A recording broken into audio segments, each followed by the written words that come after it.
A sermon for the Three Rivers group for the 12th of July 2020.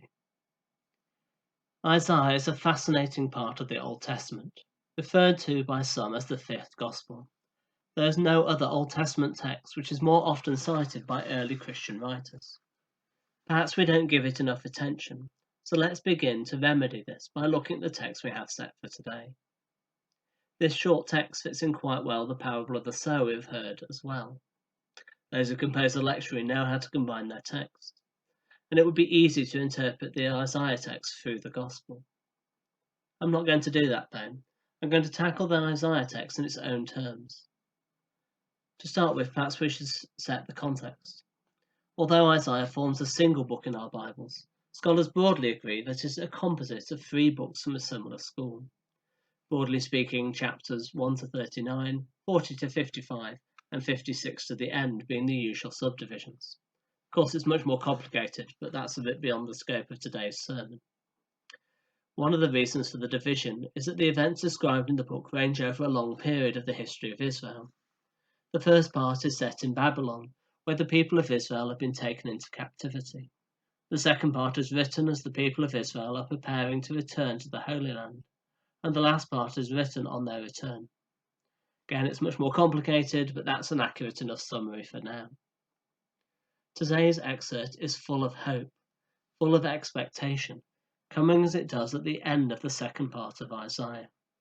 Having spent years and several generations in exile, having been removed from their place of worship in Jerusalem, ruled over by others, humiliated and having almost lost hope, now relief comes. Cyrus, leading the Persian Empire, has conquered the Babylonian Empire and allows the people of Israel to return, to rebuild their city, to rebuild their temple, to be a people once more.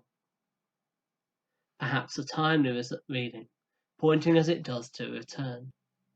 Of course, there is a sting in the tail. They return not ruling themselves, but under the authority of the Persian Empire. They have no king of their own to rule over them. Yes, they are free to return to the fruitful land, to produce the good things of the earth which are part of what was promised to Abraham and to Moses. These returnees are called to sow their seeds, the seeds of the word of God. They are called by the prophet to hear once again the word of the Lord, that those words might bear fruit, that they might rebuild their community in worshiping God. It won't be the same as before. How could it be the same? After their experiences in exile, not everyone has returned. There will remain a diaspora over all the region, those who have chosen not to return. Experiences change people on both the individual level and as part of their community. We have been going through an enormously changed world, and for some, things are starting to return to normal. New haircuts on display, more people are on the streets, returning to the office. New opportunities are available, holidays possible. We are starting to return to normal.